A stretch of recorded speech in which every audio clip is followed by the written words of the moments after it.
Ibalik niyo sa akin ang anak ko. Nagpumiglas ako sa kama ng napakalakas kaya halos mabanat ang suwero sa aking pulso. Mabilis na lumapit si Anton sa kuna, na tila ba gusto niyang harangan ito ng kanyang sariling katawan. Bianca, manahimik ka. Epekto lang iyan ng gamot. Hindi mo alam ang sinasabi mo, sabi niya. Pero alam ko. Ilang oras pa lang ang nakalipas nang halikan ko sa noo ang sarili kong anak. Nakita ko ang numero sa kanyang name tag, 4698. Ang sanggol na nakahiga ngayon sa tabi ko ay may numerong 4721. Hinablot ni Dra. Ursula Javier ang birth record sa folder, kinumpara ang mga detalye, at biglang nanigas. Nawalan ng kulay ang kanyang mukha. I-lockdown niyo agad ang buong ward. Utos niya sa midwife. Napaatras si Anton. Baka nagkamali lang si Janine. Bumagsak ang nakakabinging katahimikan sa kwarto. Dahan-dahang lumingon ang doktora. Paano mo nakilala si Janine Cruz? Anak niya ang nakahiga sa tabi ng asawa mo. Tumingin ako sa asawa kong namumutla. At doon ko napagtanto ang isang napakasamang katotohanan. Hindi iyon ang unang beses na nakita niya ang ibang sanggol. Alam na niya kung kanino iyon. Bago ko ikwento kung ano ang ginawa ni Anton ng gabing iyon at kung bakit kailangan niyang isipin ko na nasisiraan na ako ng bait, mag-subscribe muna kayo sa aming channel at i-comment kung saang syudad kayo nanonood. Dahil ang pagpapalit sa aming mga anak ay simula pa lamang. 6 na linggo bago iyon, walang senyales na may paparating na sakuna. Nakatira kami sa isang kondo sa Diliman, Quezon City, sa ikatlong palapag na may balkonaheng nakaharap sa hilera ng mga matatandang puno ng akasya. Hindi marangya ang gusali. Pero sa amin iyon, sa karaniwang pangarap ng pamilyang Pilipino, may 30-year housing loan sa bangko, buwan ng hulog tuwing ika-8 ng buwan, kapitbahay na laging may pinupukpok tuwing Sabado, at isang maliit na storage room kung saan nilalagay ni Anton ang mga lumang gamit at gulong ng sasakyan. Sa loob ng 9 na taon, inakala kong ang simpleng buhay na ito ang pinakamalaking swerte ko. 39 years old ako at nagtatrabaho sa HR at payroll ng isang logistics company. Gusto ko ang mga numero dahil hindi sila nagtatampo, hindi nag-iiba ng kwento pagkatapos ng away, at hindi nagkukunwaring may hindi sila sinabi. Kung may 55,000 pesos na nabawas sa account, may tiyak na pinuntahan iyon. Kung ang empleyado ay may 5 araw na leave, hindi pwedeng biglang maging siyam iyon. Sa bahay, mas maluwag ako. Sa bahay, nagtitiwala ako. Matagal naming hinintay ang magkaroon ng anak. Ayaw kong sabihin na lumaban kami dahil nagmumukhang giyera ang lahat at sa mga nagdaang taon, hindi ko ginustong maging sundalo.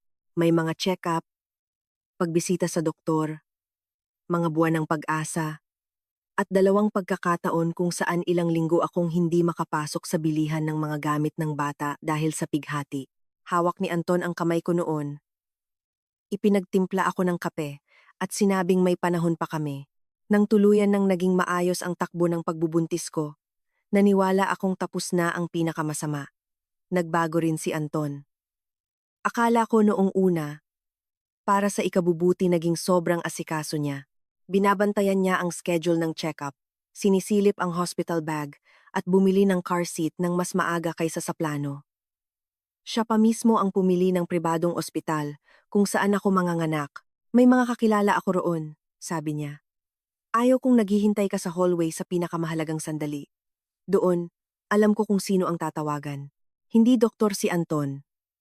Nagtatrabaho siya sa administrative coordination para sa isang medical group. Nag-aayos siya ng mga kontrata, dokumento, at schedule ng mga training. Minsan, inaayos niya ang problema sa pagitan ng mga supplier at ospital. Kabisado niya ang mga pasilidad. Kilala niya ang mga tao. Alam niya kung aling pinto ang para sa mga empleyado at alin ang para sa bodega. Wala akong nakitang masama roon. Ang nakita ko ay isang asawang gustong padaliin ang panganganak ko. Ang unang lamat ay nagsimula sa pera. Mayroon kaming joint account para sa gastusin sa bahay at magkahiwalay na account para sa aming mga sahod. Si Anton ang nagmungkahi ng ganitong setup noon. Buwan-buwan, naglilipat kami ng napagkasunduang halaga para sa loan, kuryente, tubig, pagkain, at ipon. Sa loob ng maraming taon, maayos itong gumana. Noong Mayo, napansin kong may nawalang 15,000 pesos sa joint account namin, 2 linggo ang lumipas ay 10,000 pesos, at pagkatapos ay 20,000 pesos. Papaayos ng kotse, sabi ni Anton sa unang halaga. Di ba company car iyan? Tanong ko. May mga personal na biyahe din kasi ako kaya may bawas. Ibabalik din ng kumpanya yung iba. Sinabi niya ito ng napakakaswal, kaya hinayaan ko na lang. Sa sumunod na halaga, ang sabi niya ay down payment daw para sa pagpapagawa ng cabinet sa kwarto ng bata. 3 linggo ang lumipas bago dumating ang cabinet, at hindi pa iyon galing sa kumpanyang binanggit niya. Pero hindi ko na inungkat. Nasa 8 buwan na ako ng pagbubuntis. Hirap akong matulog. Sumasakit ang likod ko. Ang pag-akyat sa hagdan ay tila isang malaking misyon araw-araw. Ayaw kong maging asawang binabantayan ang bawat sentimo ng asawa niya. Ngayon alam ko na, pinagkamalan kong magkapareho ang pagiging control freak at ang pagiging tapat. Hindi porket nagmamahal ka, kailangan mong magpakabulag. Isang gabi, nakaupo ako sa mesa at inaayos ang listahan ng mga dadalhin sa ospital. Naliligo si Anton. Ang cellphone niya ay nakapatong sa tabi ng lalagyan ng prutas. Umilaw ang screen sa loob ng ilang segundo. JC Checkup 1640. Hindi ko hinawakan ang telepono. Hindi ko na nga rin naisip kung sino si JC. Dahil lumabas na si Anton mula sa banyo. Nakita ang screen. At agad na kinuha ang cellphone. Anong check-up yan? Tanong ko. Nag-alangan siya ng kalahating segundo. Gabi na Anton. Bianca, iba-iba na ang oras ng trabaho ng mga tao ngayon. Ikaw nga minsan nagre-reply ka palampas 6:00. Totoo naman. At iyon ang dahilan kung bakit nagtagal ang mga kasinungalingan ni Anton. Hindi siya gumagawa ng kwento mula sa wala. Kukuha siya ng isang bahagi ng katotohanan at ililihis ito ng kaunti. Kinabukasan, naging sobrang lambing niya. Nag-uwi siya ng paborito kong ulam at bumili pa ng mangga kahit sinabi kong wala akong gana. Naghanda siya ng hapunan. Kinagabihan, lumuhod siya sa harap ng sofa at ipinatong ang kamay sa tiyan ko. Sumisi pa ba? Nakangiti niyang tanong. Kanina pa, sagot ko. Sa sandaling iyon, mukha siyang ang Anton na pinakasalan ko. Doon ko na itanong ang bagay na bumabagabag sa akin ng ilang linggo. Gusto mo pa ba talaga ang buhay na ito kasama ko? Nanigas ang kamay niya. Hindi mo sinagot. Ang mahalaga ngayon ay ang anak natin. May naramdaman akong lamig sa dibdib ko. Makalipas ang 3 araw, nagpunta kami sa check-up. Sidra. Ursula Javier ang nag-alaga sa pagbubuntis ko mula noong ika-4 na buwan. Kalmado siya, prangka, at may mukhang hindi ka matatakot sabihin na may hindi ka naiintindihan. Hindi siya nagpapaligoy-ligoy, pero hindi rin siya nananakot. Maganda ang results, sabi niya. Pero dahil sa history at edad mo, hindi tayo magpapabaya kung may pagdurugo, sunod-sunod na contraction o paghina ng galaw ng bata, dumiretso agad sa ospital, wag nang hintayin ang umaga. Mas maraming tanong si Anton kaysa sa akin tungkol sa mga proseso, kung saan papasok ang kasama, at kung gaano katagal magkasama ang ina at anak kung kailangan ng obserbasyon. Noon, parang pag-aalala lang ang dating niyon. Sumagot ng maayos si Dra. Javier, sa isang tanong, medyo matagal siyang tumitig kay Anton. Depende ang lahat sa sitwasyon ng pasyente. Ang kaligtasan ng ina at anak ang pinakamahalaga. Paglabas namin ng klinika, nagbiro pa ako. Hindi tumawa si Anton. Gusto ko lang malaman kung paano tumatakbo ang sistema. Hindi ko pa alam noon kung gaano nakarami ang alam niya. Nakita ko lang si Janine sa gabi ng aking panganganak, pero matagal na siyang bahagi ng aming pagsasama. Ang buong pangalan niya ay Janine Cruz, 30-40 anyos, at nagtatrabaho sa Sales Training Division ng isang kumpanyang nagpo-provide ng medical equipment. Nakilala niya si Anton habang nag-aayos ng isang kontrata. Nagsimula iyon sa kape. Pagkatapos ng meeting, naging text messages hanggang sa napunta sa isang hotel sa Tagaytay habang may 2-day seminar kung saan ang paalam sa akin ni Anton ay may late dinner daw sila ng team niya. Alam ni Janine na may asawa si Anton. Mahalaga iyon, hindi siya inosenteng babae na nadamay lang sa buhay ng may asawa. Pumayag siyang maging kabit ng lalaking may asawa na. Nang lumaon, kinumbinsi niya ang sarili na tapos na ang kasal namin. Iyon ang sinabi sa kanya ni Anton. Base sa kwento ni Anton, 6 na buwan na kaming hindi natutulog sa iisang kwarto. Base sa kwento niya, hinihintay lang daw niyang makapanganak ako bago asikasuhin ang paghihiwalay namin. Base sa kwento niya, ang bata lang daw ang dahilan kung bakit nakatira pa siya sa akin. Ang totoo, nagpaplano pa kami ng bakasyon para sa susunod na taon. Pinag-uusapan namin ang kulay ng kurtina sa kwarto ng bata. Sabay naming binuo ang crib. Iyon ang pinakamasakit sa huli. Hindi ang mismong panloloko, dahil minsan biglaan iyon. Ang pinakamasaklap ay ang pagtuklas na sa loob ng maraming linggo, pinagsabay ni Anton ang dalawang magkaibang buhay araw-araw, na parang nagpapalit lang ng palapag sa opisina. Nabuntis din si Janine. Nang sabihin niya kay Anton, hindi siya nakipaghiwalay rito, at hindi rin siya umamin sa akin. Nagsimula siyang gumawa ng plano para makatakas. Una, kinumbinsi niya si Janine na magiging madali ang lahat pagkatapos kong manganak. Pagkatapos, sinimulan niyang ulit-ulitin kay Janine na may problema ako sa pag-iisip, na nahihirapan ako sa pagbubuntis, at na inaatake ako ng panic attacks. Wala akong panic attacks. Pagod ako. Minsan umiiyak. Isang gabi, ginising ko siya dahil isang oras kong hindi masyadong naramdaman ang galaw ng bata. Tinandaan ni Anton ang mga sandaling iyon. Hindi para suportahan ako, kundi para gamitin laban sa akin.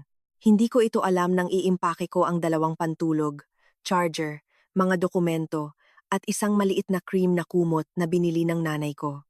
Hindi ko rin alam na nakapag-impake na rin si Janine ng halos magkaparehong bag at pareho kaming pupunta sa iisang ospital sa parehong gabi. Nagsimula ang pananakit ng tiyan ko noong Miyerkules. Lampas 11:00 ng gabi. Tandang-tanda ko, dahil nakaupo ako noon sa kusina at kumakain ng pandesal na may kesong puti. May pinapanood si Anton sa laptop. Bigla akong nakaramdam ng contraction na iba sa mga nauna. Mas malalim, mas mabigat, at hindi nawawala. Kahit mag-iba ako ng pwesto. Mukhang manganganak na ako, sabi ko.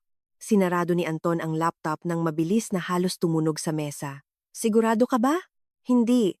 Hindi pa naman ako nanganganak dati. Tinitigan niya ako ng ilang sandali. Tapos tumayo siya at kumilos. Bag, papeles, jacket, tubig, car seat sa sasakyan. Masyadong handa ang lahat sa kanya. Noon, nagpasalamat pa ako sa kanya. Habang nasa biyahe papuntang ospital, umuulan dala ng habagat. Halos walang tao sa kalsada ng Metro Manila. Nakikita ang ilaw sa basang kalsada. Habang nakahawak ako sa tiyan ko, binibilang ang paghinga ko sa bawat sakit. Isang kamay ang hawak ni Anton sa manibela, ang isa ay palaging humahawak sa cellphone na nakadapa sa tabi ng gear shift. Sino ba yang nagte-text? Tanong ko, matapos itong mag-vibrate ng 3 beses. Trabaho, hating gabi na. May system failure daw sa isang ospital. Nagngit-ngit ang ngipin ko dahil dumating ang isa na namang contraction. Wala akong lakas para makipag-away. Ngayon alam ko na, ang unang taong nireplyan niya ng gabing iyon ay si Janine. Papunta na kami. Ikaw? Sumagot si Janine pagkalipas ng 4 na minuto. Sumasakit na rin. Every 7 minutes. Hindi ko nakita ang mga mensaheng iyon noon. Nalaman ko lang nang mismong si Janine ang nagpakita sa akin. Sa emergency room, tutok na tutok si Anton. Nag-abot ng mga dokumento, sumagot sa mga tanong, at tumayo sa tabi ko. Bilang isang taong inaako ang responsibilidad, naisip ko pa nga, buti na lang nandito siya. Hindi mo aakalain na tatraydorin ka ng taong mismong humahawak sa kamay mo habang namimilipit ka sa sakit. Ipinanganak ang anak ko ng 2018 ng madaling araw. Hindi ako magkukunwari na kasing ganda ng sa pelikula ang sandaling iyon. Pagod na pagod ako. Pawis na pawis. Masakit ang buong katawan ko. Umiyak ako ng walang tunog, hindi ko alam kung dahil sa ginhawa o sakit. Tapos narinig ko ang iyak niya matinis, parang galit, at totoo. Babae po, sabi ng midwife. Inilapag nila siya saglit sa akin. Mainit siya, madulas, at mapula ang pisngi. Maitim ang buhok niyang nakadikit sa ulo at napakaliit ng mga kuko kaya hindi ako makapaniwalang totoo siya. May nagsabi ng timbang, may nag-check ng detalye. Sa tag niya, nakita ko ang numerong 4698. Natandaan ko ito dahil buong buhay ko sa trabaho, nagme-memorize ako ng mga numero, employee ID, suweldo, petsa. Hindi ko iyon ginawa ng sinasadya. Kinakabit lang ng utak ko ang mga numero sa mga kaganapan. Offer 698. Hinalikan ko sa noo ang anak ko. Hi, baby! Bulong ko. Kumapit ang mga daliri niya sa dulo ng hintuturo ko, at doon nagsimulang lumabo ang paningin ko. Una, nakaramdam ako ng basa at lamig. Pagkatapos, nakita ko ang pag-iiba ng ekspresyon ng midwife. May nagsalita ng mabilis. May nakiusap kay Anton na umatras. Nahilo ako. Hindi ko na dadagdagan ng drama ang nangyari. Ginawa lang ng mga doktor ang trabaho nila. Kailangan ko ng dagdag na gamot at obserbasyon dahil sa pagdurugo pagkapanganak. Mabilis ang lahat, propesyonal, at walang sigawang parang pelikula. Pero para kay Anton, ang sandaling iyon ay isa pang bagay, isang oportunidad. Nanganak si Janine ng 3-6 ng madaling araw, babae rin. Mas kalmado ang panganganak niya. Ang anak niya ay binigyan ng sariling tag, sariling papeles, at sariling numero. 4721. Dalawang sanggol na babae, dalawang ina, 48 minutong pagitan. Hindi plinano ni Anton na sabay kaming manganganak. Hindi iyon pwedeng planuhin. Pero mula nang malaman niyang papunta na rin si Janine sa iisang ospital, nag-iba ang takbo ng isip niya. Matagal kong pinag-isipan kung kailan lumalagpas sa limitasyon ang isang tao. May sandali ba kung saan naiisip niya na, hindi ko na ito gagawin, o baka paunti-unti lang umuusad ang hangganan. Hanggang sa isang araw, nasa kabilang ibayo na ang tao, at iniisip pa ring nasa tama siya. Hindi gustong kidnapin ni Anton ang bata. Masyadong simpleng paliwanag iyon sa ginawa niya. Gusto niya ng mas masama. Gusto niyang magduda ako sa sarili ko. Alam niyang manghihina ako pagkapanganak. Alam niyang bibigyan ako ng gamot. Alam niyang baka antukin ako, malito, at mapagod. Alam din niya na kapag nagising ako sa tabi ng ibang sanggol at nagpilit na hindi ko iyon anak, madaling palabasin na gawa-gawa lang ito ng isip ko. Hindi niya planong iwan sa akin nang tuluyan ng ibang bata. Sa isip niya, saglit lang iyon. Sapat lang para magwala ako. Sapat para maalala ako ng mga tao bilang inang hysterical. Tapos babalik din sa normal ang lahat. Ibabalik ang totoong anak ko. At masasabi niyang, nakita mo, siya na yan simula pa lang. Na mali ka lang ng alala. Para sa ibang tao, pakinggan man itong kahibangan. Para sa isang taong ilang buwan nang kinukondisyon ang mga nakapaligid sa kanya na hindi na sarili ni Bianca ang sarili niya. Tila magandang plano ito, pero dalawang bagay ang hindi inaasahan ni Anton. Una, hindi niya naisip na matatandaan ko ang numero. Pangalawa, hindi niya inasahang hindi nakabase ang sistema sa mga salita niya. Hindi ko na idedetalye kung paano niya sinamantala ang gulo at ang access niya sa mga hallway. Hindi ko rin alam ang lahat. Base sa investigasyon, hindi ito isang malaking sabwatan. Hindi niya binayaran ang mga nurse. Hindi siya nag-hack ng computer at wala siyang sikretong susi. Sapat na ang ilang desisyon mula sa isang taong kabisado ang lugar. Alam kung saan makakadaan ang may visitor ID at sinamantala ang oras kung saan nakatutok ang atensyon ng staff sa mga pasyente. May security ang sistema, kaya nagkawatak-watak agad ang plano niya. Nang 4:11 ng madaling araw, nag-text si Janine kung nasaan ang anak ko. Nasa dulo noon si Anton ng koridor malapit sa water dispenser. Kalma lang, under control ang lahat. Wala sa akin ang bata. Procedural lang. Ibabalik din yon. Anton, anong ginawa mo? Hindi siya agad sumagot. Ang puwang na iyon ay magiging mahalaga kinalaunan 20 minuto. Sa trabaho ko, hindi gaano kahalaga ang 20 minuto. Pwede mong sayangin sa pagpila o pagtingin sa cellphone. Ngunit ng gabing iyon, ang 17 minuto ay ang oras na sinubukan ni Anton magdesisyon kung paano sasalbahin ang kasinungalingan mula sa sariling kapahamakan. Nagising ako lagpas 5:00. Hindi ko alam ang eksaktong oras. Nakasara ang mga kurtina, pero nakikita kong sumisikat na ang araw sa labas. May lasang kalawang sa bibig ko. Mabigat ang tiyan ko at mahapdi ang pinagkabitan ng swero. Ilang segundo kong hindi maalala kung nasaan ako. Hanggang sa makita ko ang kuna. Nakaupo si Anton sa tabi nito. "Kamusta pakiramdam mo?" tanong niya. "Nasaan ang baby?" "Dito." Tumayo siya at inilapit ang kuna. Tumingin ako. Pagod ako. Totoo iyon. May epekto pa ng gamot. Totoo rin. Wala akong magic connection gaya ng sa mga teleserye. Tinitigan ko ang sanggol at pilit kong inaalala ang mukha na nakita ko ng ilang minuto pagkasilang niya. Bumilis ang tibok ng puso ko. "Anton, ano to?" Hindi siya ito. Ngumiti siya. Hindi mainit. Parang ngiti sa isang taong nagtanong ng kalokohan. "Bianca, please."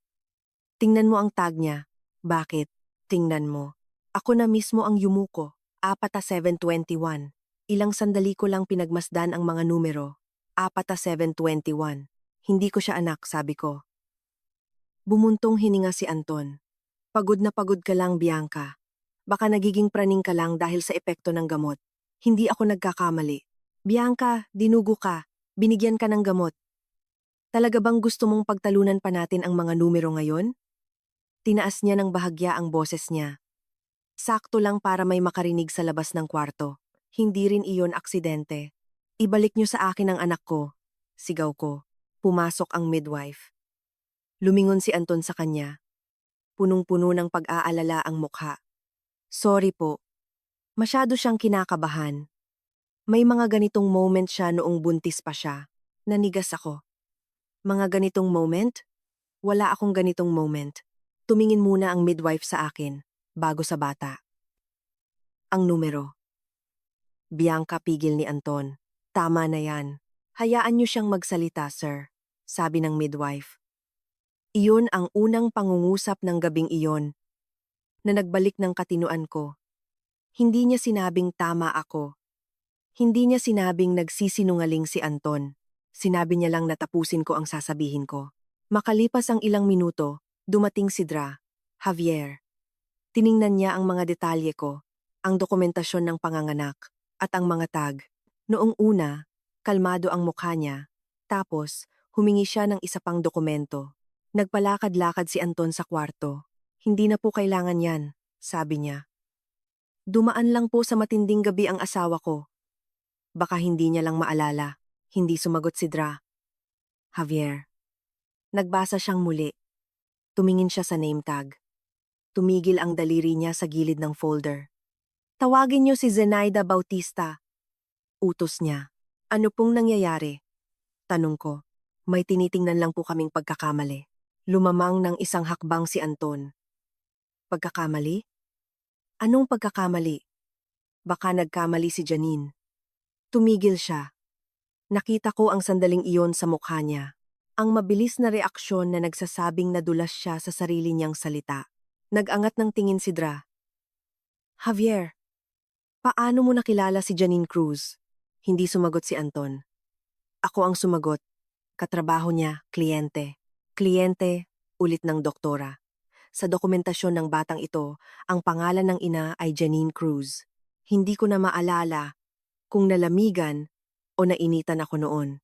Ang natatandaan ko lang, hindi ko na naramdaman ang sakit ng tiyan ko. Tinitigan ko si Anton. Anak niya ito? Bianca. Kaninong anak to? Nanahimik siya. At doon, unang beses kong naisip na baka hindi ang memorya ko ang problema. Ang problema ay ang lalaking ilang buwan nang pilit ipinapasok sa isip ko na nasisiraan na ako ng bait. Pumasok si Zenaida Bautista, ang head midwife, makalipas ang ilang minuto. Siya ay 58 anyos.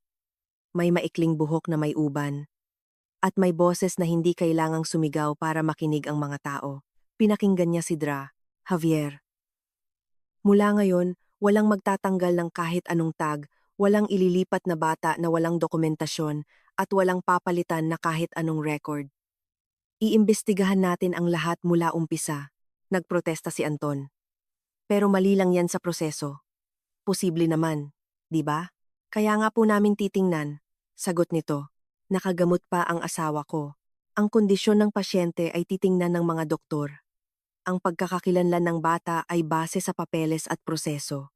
Natatandaan ko pa ang sinabing ito hanggang ngayon. Hindi dahil maganda sa pandinig, kundi dahil totoo.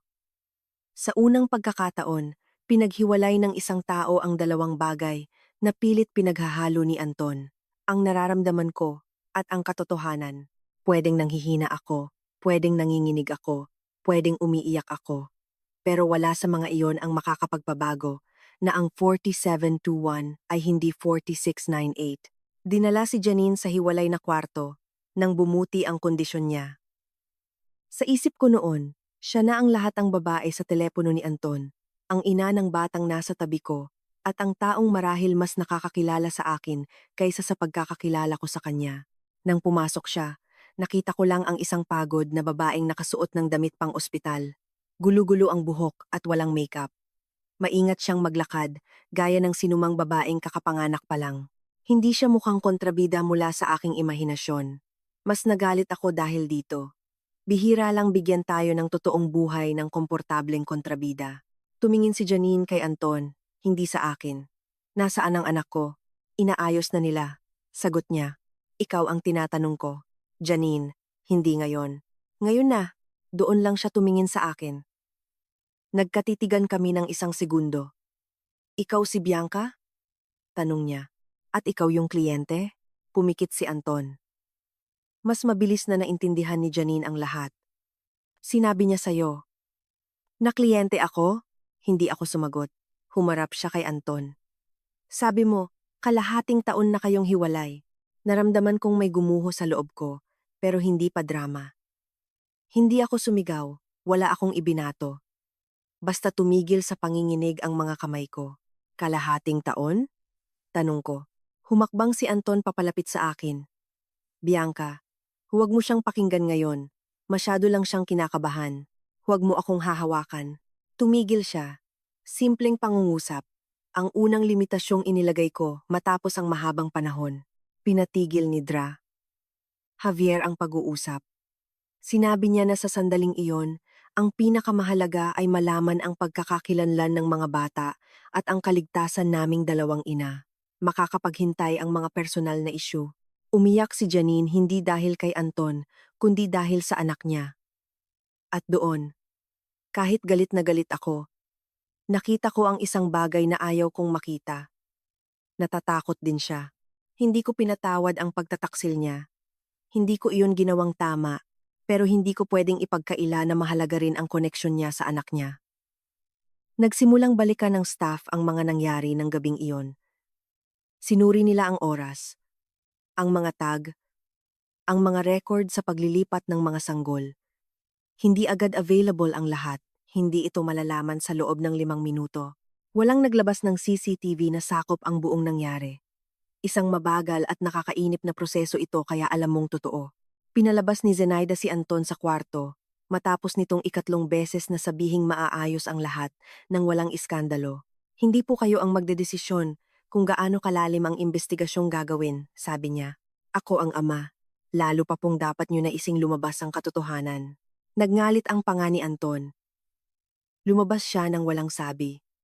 Sa unang pagkakataon, nakahinga ako nang wala ang boses niya. Ginawa ang karagdagang beripikasyon. Malinaw sa mga dokumento na ang bata na may numerong 4721 ay anak ni Janine. At ang tag ko, pagkatapos kong manganak ay nakatugma sa numerong 4698. Kumpirmado at nalaman kung paano nagkaroon ng pagkakamali. Nang maibalik sa akin ang anak ko, natakot akong hawakan siya. Baka kakaiba pakinggan. Pero tinitigan ko lang ang tag niya ng ilang segundo. 4698. Tapos tiningnan ko ang mukha niya. Ang parehong maitim na buhok, ang parehong kurba ng kilay, ang parehong pagtikom ng bibig na tila nagrereklamo sa mundo dahil masyadong maingay. Nilagay ko ang daliri ko sa kamay niya at hinawakan niya ito. Doon ako unang umiyak. Hindi dahil sa ginhawa, kundi sa kahihiyan. Ang taong kasama ko sa iisang kama, kasabay ko sa pagbabayad ng loan, 9 na taon ng pagsasama at takot na makunan muli, ay sinamantala ang oras kung saan pisikal akong pinakamahina para sirain ang pinakapangunahing karapatan ko. Ang karapatan kong sabihin na, may mali akong nakikita. Kung kayo ang nasa sitwasyon ni Bianca, Pagkakatiwalaan niyo ba ang inyong memorya sa kabila ng epekto ng gamot at panggigipit ng asawa o iisipin niyo bang kayo ang nagkakamali? I-comment sa ibaba kung ano ang gagawin niyo bago natin ituloy ang kwento. Nasa kabilang kwarto si Janine. Nalaman ko na lang na pagkatapos maibalik ang anak niya, matagal din siyang hindi nagsalita. Hindi na kami nag-usap ng araw na iyon, pero sinubukan akong kausapin ni Anton. Dumating siya ng hapon, habang pinapadede ko ang anak ko. Kumatok siya, kahit sa loob ng 9 na taon, hindi siya kailanman kumatok sa alinmang pinto sa bahay namin. Pwede ba? Hindi pa rin siya pumasok. Bianca, kailangan nating mag-usap bago gawing malaking issue ito ng mga tao. Kung hindi ito malaking issue, tiningnan ko siya. Ano to? Pagkakamali? Gulo? Nagkataon? Hindi ko pa alam. Alam mo ba kung sino si Janine? Oo. Buntis siya ng anak mo. Nag-alangan siya. Komplikado ang lahat. Tumawa ako. Isang maikling tunog. 2 babae ang nanganak ng mga anak mo sa parehong gabi. Tapos sasabihin mong komplikado? Hindi ko pinlano to. Alin ang hindi pinlano? Ang pagtataksil? Ang pagbubuntis? O ang paggising ko sa tabi ng anak niya? Hindi siya sumagot. Huwag kang sumigaw, sabi niya. Hindi ako sumisigaw. Totoo namang hindi. At iyon ang mas nagpagalit sa kanya. Umupo siya sa silya, kahit hindi ko siya pinaupo. Bianca, makinig ka. Sobrang stressed mo nitong mga nakaraang araw. Kung ano-ano ang sinasabi mo, ginising mo ako ng madaling araw dahil nag-aalala kang baka may sakit ang bata. Baka nalito ka na sa mga nangyayari. Pinagmasdan ko siya, at sa unang pagkakataon, narinig ko ang patibong na binuo niya sa loob ng maraming buwan. Ang mga ordinaryong pangyayari, normal na emosyon. Rasonableng takot ng isang babaeng ilang beses nakunan. Sa bibig niya, naging patunay iyon ng sinasabi niyang pagkasira ng ulo ko. Sabihin mo nga ulit, utos ko. Ang alin, na ginising kita ng madaling araw. Ginising mo ako dahil isang oras mong hindi naramdaman masyado ang bata, sabi ni Dra. Pero sumobra ka. Ayon kanino, hindi siya sumagot. Anton, gusto mo bang ipilit sa akin na ang pag-alala ko sa numero ng tag ay isang sintomas ng pagkasira ng ulo? Wala akong sinabing ganyan. Hindi mo kailangang sabihin. Lumapit siya. Mahal, kapag pinalaki mo to, mga bata ang kawawa. Baka lumaki ang anak natin ng walang ama. Mahirap din ang sitwasyon ni Janine. Gusto mo bang sirain tayong lahat? Napakakapal ng mukha. Halos hindi ako nakapagsalita. Hinati na niya ang kasalanan. Ang ginawa niya ay ginawa niyang sarili kong desisyon ngayon. Kung magrereklamo ako ang maninira ng pamilya. Kung mananahimik ako, siya ay mananatiling isang amang nagkamali lang. Ikaw ang pumili kung anong klaseng ama ka bago pa niya maranasan ang unang araw ng buhay niya. Namutla si Anton. Bianca, lumabas ka na dyan. Hindi mo pwedeng ipagkait sa akin ang sarili kong anak. Ang hinihingi ko lang ngayon ay lumabas ka ng kwarto ko. Ang matitira, aayusin natin base sa batas at kung ano ang rekomendasyon ng ospital. Batas? Gusto mo agad ng abogado? Gusto ko ng mga katotohanan. Lumabas siya na pabagsak na sinarado ang pinto. Gumalaw ang bata sa kuna. Sandali kong naisip na habulin siya. Mag-sorry sa tono ko. Pakalmahin siya. At sabihing ayaw ko ng away. Nakasanayan na ito ng mga taong matagal na nakatira kasama ng isang manipulative na tao. Gusto nilang ayusin agad ang tensyon kahit hindi sila ang gumawa nito. Pero sa pagkakataong ito, nanatili ako sa kinatatayuan ko. Kinagabihan, umupo si Dra. Javier sa tabi ng kama ko. May gusto sana akong sabihin sa'yo, pero huwag mong isiping pinanghihimasukan ko ang pamilya nyo, panimula niya. Hindi ko trabaho yun. Baka napagod ka sa mahirap na panganganak. Baka inaantok ka, at may mga nakalimutan. Kailangang seryosohin ang lahat ng yan. Pero kailangan din seryosohin ang konkretong pagkakamali sa identity ng bata. Hindi binubura ng isa ang isa. Isang saglit, naisip ko talagang nasisiraan na ako ng bait, sabi ko. At kaya nga kapag may mga ganitong sitwasyon, hindi tayo nagbabase kung sino ang mas kapani-paniwala. Tinitingnan natin ang datos. Kapag hindi tumugma ang datos, Kailangang ipaliwanag kung bakit. Hindi niya sinabing iwan ko ang asawa ko. Hindi niya sinabing halimaw si Anton. Binigyan niya ako ng mas magandang bagay, isang paraan. Katotohanan muna, interpretasyon mamaya. Kinaumagahan, humingi ako ng kopya ng mga dokumento na karapatan ko bilang pasyente. Sinulat ko sa isang papel ang mga oras na natatandaan ko. 2. 1 to 1. Pinanganak. 4698. Ang tag. Alas 5. Nagising. 4721. Ibang bata. Apelyido ni Janine. Binanggit ni Anton bago pa naipaliwanag kung kaninong bata yung nasa tabi ko. Hindi ko ito ginawa para maghiganti. Natatakot lang ako na baka pagkaraan ng isang linggo, mas maging malakas na naman ang boses niya kaysa sa memorya ko. Ang papel ang magiging patunay ko na ng araw na iyon. Alam ko ang nakita ko. Nagparamdam sa akin si Janine makalipas ang 2 araw. Hindi siya mag-isang pumunta. Nagtanong muna siya sa nurse kung pwede ko raw siyang kausapin saglit. Pwede sana akong humindi. Pero pumayag ako. Umupo siya sa tabi ng bintana. Sa pagitan namin, may maliit na mesa na may plastic na pitcher ng tubig at 2 paper cups. Hindi ko sasabihing wala akong alam. Nanahimik ako. Sabi niya, matagal na raw kayong tapos. Na magkasama lang kayo sa bahay. Kasi buntis ka. At ayaw kanyang iwan bago ka manganak. Hanggang noong nakaraang linggo, magkatabi kaming natutulog. Yumuko si Janine. Alam ko na ngayon kung paano. Kasi kahapon, iba naman ang kwento niya. Sinubukan daw niyang makipaghiwalay. Pero tinatakot mo raw siya na hindi niya makikita ang anak niya kung aalis siya. Kailanman, hindi namin pinag-usapan ang paghihiwalay. Lumunok siya. Naisip ko na nga rin. Pwede ko sana siyang ipahiya noon. Gusto ko. May mga nakahanda na akong sasabihin tungkol sa isang babaeng pumayag maging kabit, kung paano siya naniwala sa isang kasinungalingang pabor sa kanya. Pero hindi ko sinabi. Hindi. Dahil pinatawad ko na siya. Sadyang may mas mahalagang bagay sa sandaling iyon. Alam mo ba kung anong balak niyang gawin sa mga bata? Tanong ko. Bigla siyang nag-angat ng ulo. Hindi. Pangako. Ang alam ko lang ay ang sinabi niyang, kapag nanganak ka na, makikita ng mga tao kung anong klaseng tao ka. Akala ko tungkol sa mga away, pag-aayos ng papeles sa korte, o yung sinasabi niyang pagwawala mo. Hindi niya kailanman sinabi na napatigil siya. Nagagawa siya ng ganito. Kinuha niya ang cellphone niya. May mga messages ako. Hindi ko ibibigay ang phone ko dahil nandoon ang private info ko. Pero papakita ko ang usapan namin. Pwede kong isend ang kopya na may kinalaman sa nangyari. Kung sasabihin ng abogado mong pwede. Rasunable ang ginawa niyang limitasyon. Hindi ko kinuha ang phone niya. Hindi ko pinikturan ang lahat. Binasa lang namin ang mga bahagi nito. Kaunting tiis na lang. Kapag nanganak na siya, mas madali na. Mahina na siya sa emosyon ngayon.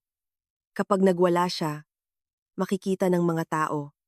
Ako bahala. Alam ko paano siya kausapin. Ang isang mensahe ay mula pa noong nakaraang buwan. Nagtanong si Janine, paano kung ayaw pumayag sa paghihiwalay? Sagot ni Anton. Pagkatapos ng mga mangyayari sa panganganak, mahina na ang laban niya kapag nakita ng mga tao kung gaano siya kawala sa sarili. 3 beses kong binasa. Walang nakasulat tungkol sa pagpapalit ng bata, walang diretsang plano, pero bigla kong nakita ang direksyon. Ang nangyari sa ospital ay hindi nagmula sa wala. Matagal nang iniisip ni Anton na sirain ang kredibilidad ko. Bakit mo ipinapakita ito sa akin? Tanong ko. Matagal bago nakasagot si Janine. Kasi may ginawa akong masama sa pakikipagrelasyon sa may asawa. Pananagutan ko yun. Pero hindi ko aakuin ang kasalanang wala akong alam. At hindi ako magsisinungaling para sa lalaking ginamit ang mga sarili naming anak para paglaruan kaming mga matatanda. Iyon ang unang pagkakataon na naniwala akong baka totoo ang sinasabi niya. Hindi ko siya kinagiliwan. Hindi ko kailangan. Ang katotohanan ay hindi nangangailangan ng pagkakaibigan sa pagitan ng mga testigo. Paglabas ng ospital, umuwi ako sa nanay ko kasama ng anak ko ng ilang araw. Naiwan si Anton sa kondo namin. Ayaw ko munang umuwi doon. Hindi dahil takot ako sa kanya ng pisikal. Natatakot ako sa mas palihim na paraan. Natatakot akong makipag-usap ng walang testigo.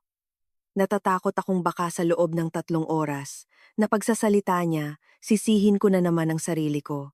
Hindi alam ng nanay ko ang buong detalye noon.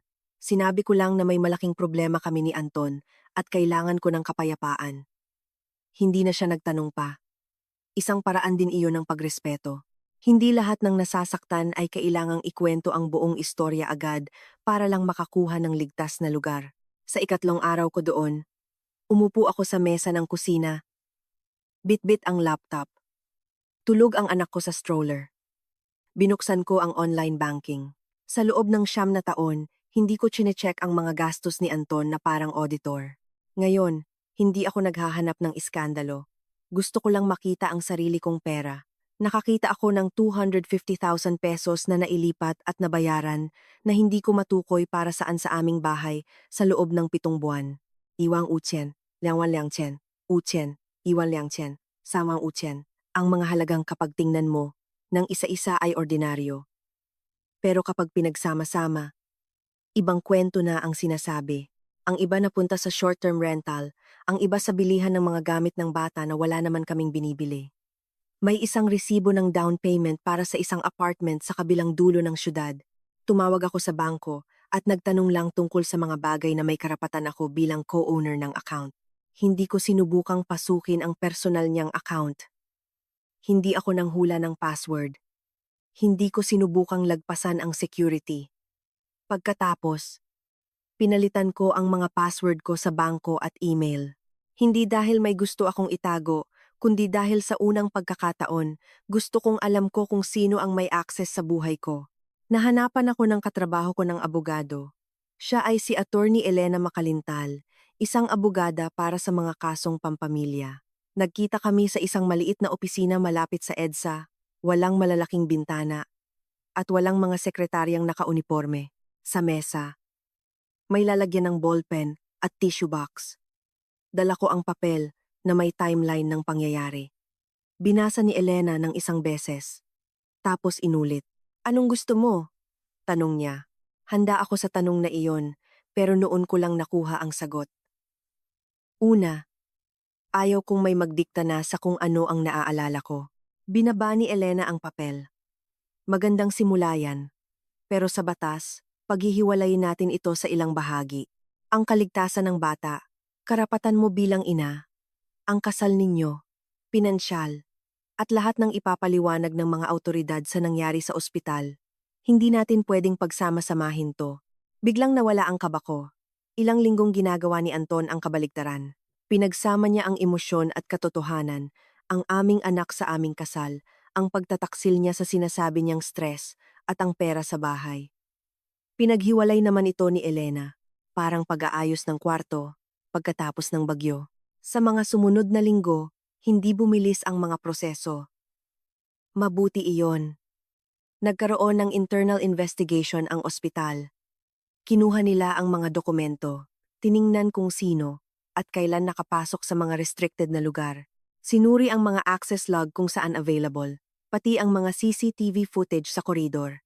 Pero walang isang video na nagpapakita ng buong pangyayari. Sinubukan ni Anton na palabasing naipit lang siya sa magulong sistema ng ospital. Nilimitahan ng ospital ang access niya habang gumugulong ang investigasyon. Pagkatapos, naglunsad ng sariling pagtatanong ang kanyang employer kung ginamit ba niya ang kanyang kaalaman sa pasilidad para sa ibang bagay. Hindi siya agad nawalan ng trabaho, bahay, o sapatos kinabukasan. Hindi parang sa mga comments sa internet ang totoong buhay. Dumadating ang mga parusa ng pautay-utay. Una, may mawawalan ng tiwala sa'yo. Tapos lilimitahan ang galaw mo. Hahanapan ka ng papeles. Hanggang ang bawat naunang kasinungalingan mo ay babalikan at iimbestigahan. Kinasuklaman iyon ni Anton. Hindi na siya ang may hawak sa takbo ng oras. Tumawag siya galing sa iba't ibang numero noong hindi ko na siya kinakausap ng personal. Nagte-text siya. Mag-usap tayo ng maayos. Huwag nating gawin ito sa anak natin. Si Janine lang ang naninira sa akin. Ang abogado mo perwisyo, pinagkakakitaan ka lang. Kaya ayaw sa akin ng nanay mo eh. Bawat mensahe, may bagong sinisisi. Walang kinalaman sa kanya. Sumasagot lang ako kapag tungkol sa aming anak. At sa napag-usapang paraan lang. Hindi ko na pinatulan ang bersyon niya ng katotohanan. Mas mahirap itong gawin kaysa pakinggan. Gusto mong ipagtanggol ang sarili mo. Gusto mong magpaliwanag. Gusto mong magsulat ng 6 na paragraph para patunayan na hindi ka baliw, makasarili, masamang asawa o masamang ina. May sinabi si Elena na tumatak sa isip ko. Hindi lahat ng pang-aasar ay kailangang patulan. Minsan, sapat na ilatag ang katotohanan at bumalik sa talagang mahalaga. Ginawa ko iyon, at bawat linggo, bumabalik ang tahimik sa isip ko. Kasabay nito, kinailangan kong matutunan ang isa pang bagay. Ang huwag pagkamalang ayos na ako, porque bumabalik na ang kontrol ko sa buhay ko. Pagkapanganak, pagod pa rin ako. Minsan nagigising ako ng madaling araw kahit tulog ang anak ko. Tinitingnan ko ang kuna. Tapos yung tag na hindi ko naman na kailangang tingnan. Sa mga unang araw, bawat tawag galing sa hindi kilalang numero ay nagpapakaba sa akin. May mga pagkakataon ding naiisip ko, yung sinabi ni Anton sa midwife, may mga ganitong moment siya. Natakot ako na kapag humingi ako ng tulong sa psychologist, bibigyan ko siya ng ebidensya laban sa akin. Ito ay isa na namang patibong. Sinabi ni Dra. Javier, noong postpartum check-up ko, isang napakasimpleng bagay. Ang paghingi ng tulong pagkatapos ng mahirap na sitwasyon ay hindi nagpapatunay na tama ang sinasabi ng ibang tao. Pwedeng kailangan mo ng gabay habang malinaw sa isip mo kung ano ang totoo. Kaya nagpakonsulta ako ng ilang beses. Hindi para sa clearance, hindi para sa kaso, para sa sarili ko. Pinag-usapan namin ang aking pangamba. Hirap sa pagtulog, galit, at kung bakit napakatagal kong inunawa ang mga ginagawa ni Anton bago ko nakita ang katotohanan. Ang pinakagumulat sa akin ay ang tanong na ito. Ano ang ginagawa mo? Kapag may lumampas sa limitasyon mo, mabilis akong sumagot. Pinapaliwanag ko kung bakit mahalaga ang limitasyon ko. At kapag naiintindihan nila, ngunit ginagawa pa rin nila, hindi ako nakasagot. Sa loob ng maraming taon, inakala kong maaayos ng isang magandang usapan ang anumang problema. Kapag may nanakit sa akin, naghahanap ako ng mas magagandang salita, mas kalmado, mas detalyado, yung hindi mukhang umaatake. Ang kinahinatnan nito sa amin ni Anton ay lagi akong nagpapaliwanag sa isang taong hindi naman talaga kailangan ng paliwanag. Gusto niya lang na sumuko ako.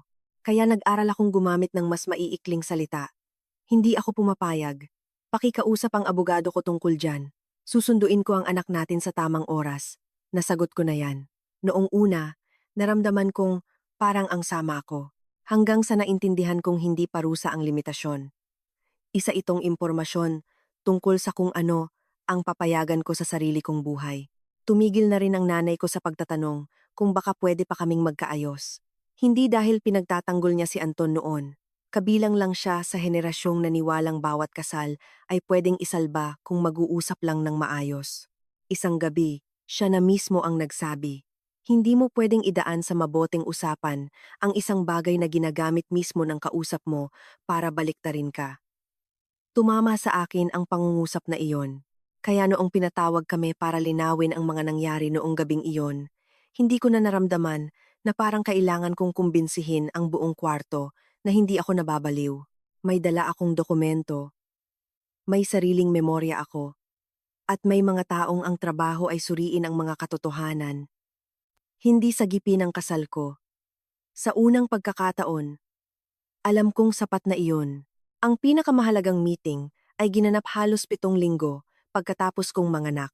Hindi sa korte, hindi sa isang formal na pagdinig, at walang mga kamera. Sa isang simpleng conference room lang ng isang admin office. Kulay abong mga silya, mahabang mesa, pitcher ng tubig, at aircon na medyo maingay. Nandoon ang mga dapat nandoon. Representante ng magkabilang panig, mga taong nag-iimbestiga sa nangyari, at mga abogado. Hindi ko na iisa-isahin ang mga katungkulan nila dahil hindi ang posisyon nila ang mahalaga. Ang mahalaga ay ang tamang pagkasunod-sunod ng mga pangyayari. Naunang dumating si Anton. Nakasuot siya ng maitim na polo at suot ang relo na ibinigay ko sa kanya noong ika-4 naman niyang kaarawan. Nang makita ko siya, Sumakit ang loob ko sa isang nakakabaliw na dahilan. Naalala ko kung gaano ako katagal nag-isip para bilhin ang relong iyon. Ang 9 na taon ay hindi naglalaho sa isang iglap pagkatapos mong malaman ang totoo. Ang naglalaho lang ay ang hinaharap na pinlano mo kasama siya. Mukhang kalmado si Anton. Alam niya kung paano magpakakalmado. Iyon ang paboritong bersyon niya ng sarili niya, isang maayos at rasyonal na tao sa gitna ng mga maiingay at emosyonal. Noong una, ganun nga siya magsalita. Wala akong balak saktan ang kahit na sino. Nagkaroon lang ng kalituhan at gulo sa paligid. Mahirap ang pinagdaanan ni Bianca sa pagbubuntis. Si Janine din, punong-puno ng emosyon. Sa tingin ko, maraming bagay ang nabigyan lang ng ibang kahulugan dahil sa stress. Nakikinig ako. Dati, kalahati pa lang ng sinasabi niya, nagsisimula na akong magpaliwanag. Ngayon, hindi ako kumibo. Oras na para lumabas ang totoo. Ang oras ng panganganak ko. Ang oras ni Janine, 360. Ang numero ng tag ng anak ko, 4698. Ang tag ni Janine, 4721. Ang irregularidad na nireklamo ko. Ang apelyido ni Janine na binanggit ni Anton bago pa sa akin ipaliwanag kung kaninong bata ang nasa tabi ko. Ang mga text message nila noong gabing iyon. Papunta na kami. Ikaw, kalma lang. Under control ang lahat. 17 minutong katahimikan pagkatapos tanungin ni Janine. Anton, anong ginawa mo? Ang bawat isang detalye ay pwede niyang gawan ng palusot. Ngunit kapag pinagsama-sama, hindi na sila pwedeng pumaloob sa isang inosenteng kwento. Sinubukan ni Anton. Nakilala ko si Janine dahil sa trabaho. Alam kong nandoon siya sa ospital. Hindi iyon ebidensya na may ginawa ako sa mga bata. Nagkaroon ng tanong. Kung ganoon, bakit mo ipinapakilala si Janine bilang kliyente ng ilang buwan at sinabi mo sa kanya na hiwalay na kayong mag-asawa?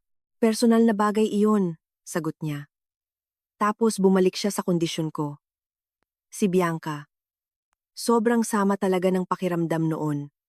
Kahit si doktora, alam na kailangan niya ng gamot. Sumagot si Dra. Javier, kalma ka lang. Ang pagpapagamot matapos manganak ay hindi patunay na hindi nababasa ng pasyente ang ID number ng bata. Hiwalay nating susuriin ang mga isyong yan. Nagsimulang bumilis ang paghinga ni Anton. Iyon ang unang senyales na nawawalan na siya ng kontrol. Sumunod ay ang pagtalakay sa kung ano ang makikita sa mga record at proseso. Wala doong malapelikulang eksena na sasagot sa lahat.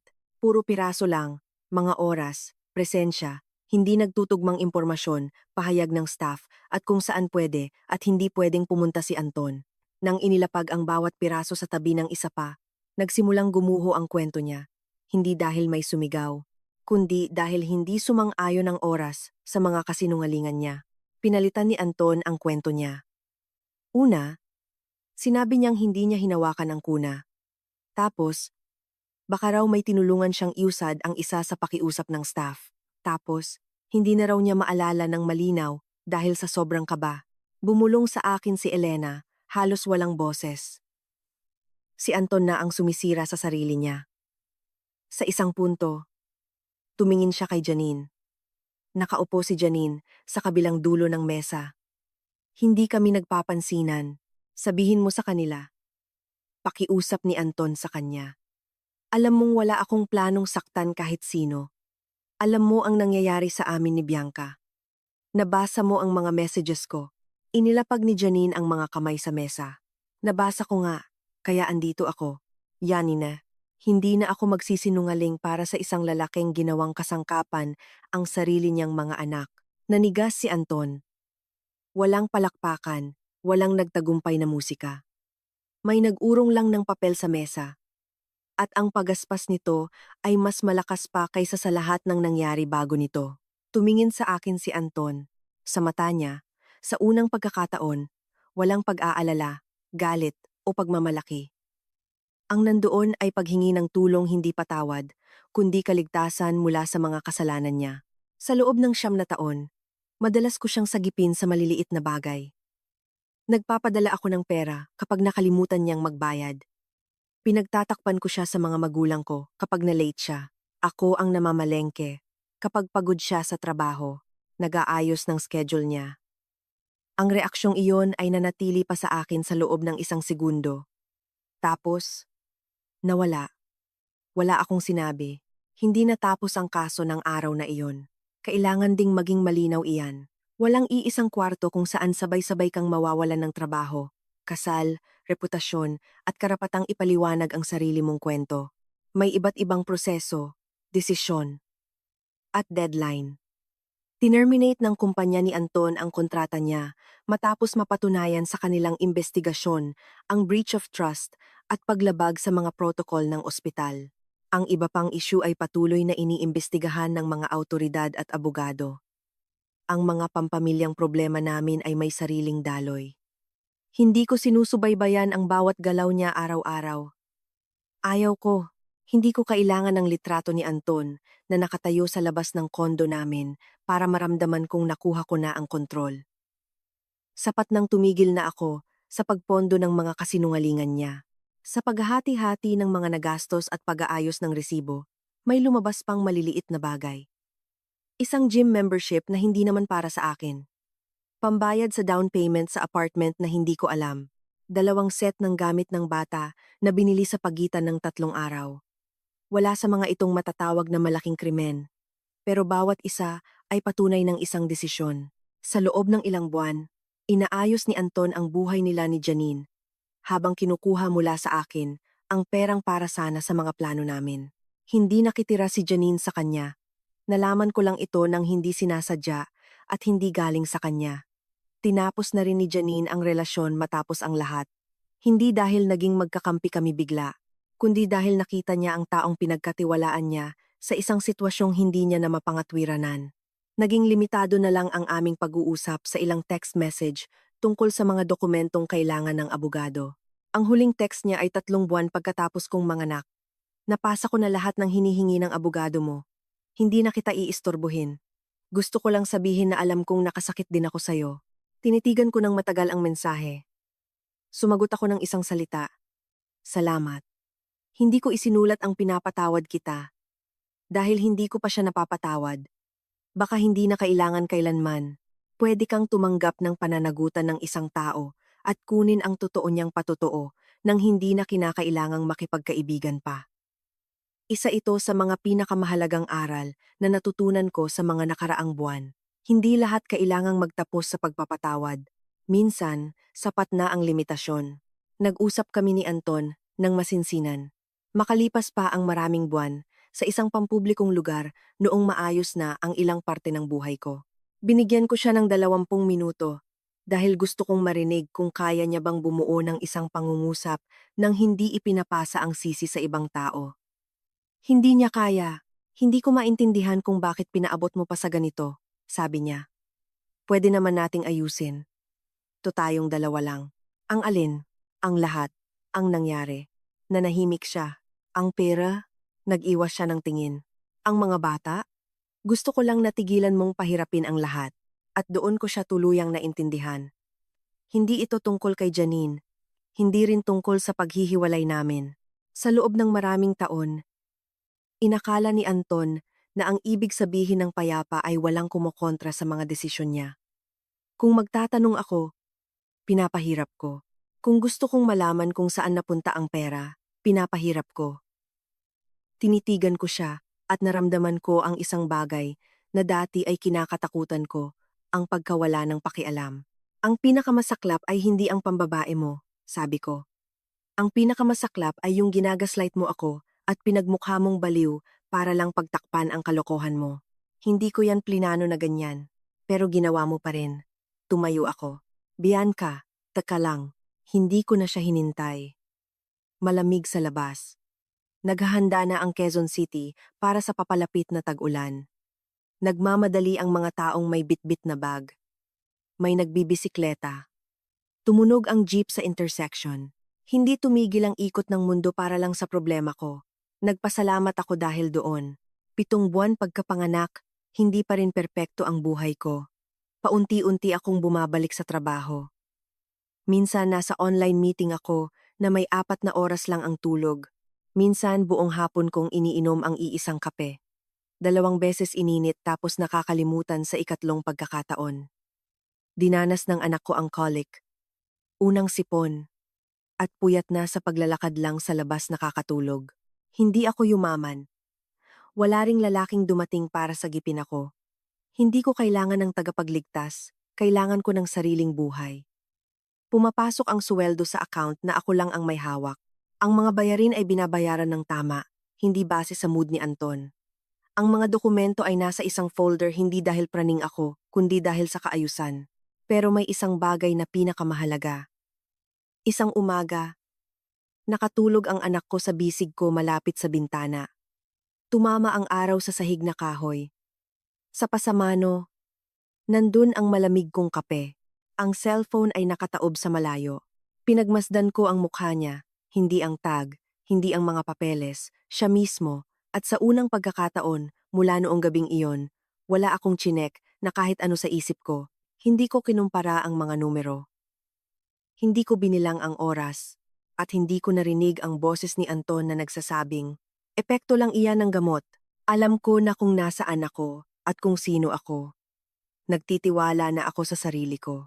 Matagal kong inisip kung bakit madaling iugnay ng mga tao ang pang-aabuso sa pagsigaw, pananakit na pisikal, o pasa sa katawan. Ngunit may mga kilos na iba ang paraan. Dahan-dahang tinuturuan ng isang tao na ang memorya niya ay mali, ang emosyon niya ay sobra, ang mga tanong niya ay nakakaabala, at ang kanyang mga limitasyon ay makasarili. Hindi lahat ng pagkakamali ay manipulasyon. Hindi lahat ng away ay pang-aabuso. Hindi lahat ng asawang nakakalimot ay sinungaling. Pero kapag paulit-ulit na sinasamantala ng isang tao ang kahinaan mo para ibaliktad ang katotohanan, mas magandang tigilan na ang laban gamit lamang ang salita. Magsimulang mag-check ng mga dokumento, magsulat ng mga petsa, pangalagaan ang access mo sa sarili mong pera, at humingi ng tulong sa mga taong kayang suriin ang sitwasyon na walang pagkiling. Sa ospital, may natutunan pa akong isang bagay. Ang pasyente ay maaaring matakot, mapagod, maging emosyonal o inuman ng gamot, pero karapatan pa rin niya na suriin ang kanyang reklamo, hindi pagtawanan. Doon nagsisimula ang respeto sa tao. Hindi dahil tama siya agad, kundi sa pagtangging nakawin ang karapatan niyang magsalita dahil lang sa nasa mahina siyang sitwasyon. At ang mga bata, kailanman ay hindi dapat maging bala sa away ng mga matatanda. Hindi sila patunay ng pag-ibig, hindi pambayad utang, hindi kasangkapan para parusahan ang dating asawa o para makalamang. Sila ay tao. Kaya marahil mas pinahahalagahan ko ngayon ang mga karaniwang umaga. Walang malaking tagumpay, walang bonggang paghihiganti. Tumatawa ang anak ko kapag nababahin ako. Nagtitimpla ako ng kape.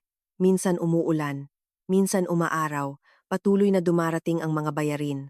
Bumalik na sa normal ang buhay, maliban lang sa hindi na ako ang dating babae. Hindi dahil naging manhid ako, kundi dahil naintindihan ko ang pagkakaiba ng kapayapaan sa pananahimik, ng pagtitiwala sa kawalan ng pakialam, ng pagpapatawad sa pagpayag, na ulit-ulitin kanilang tapakan.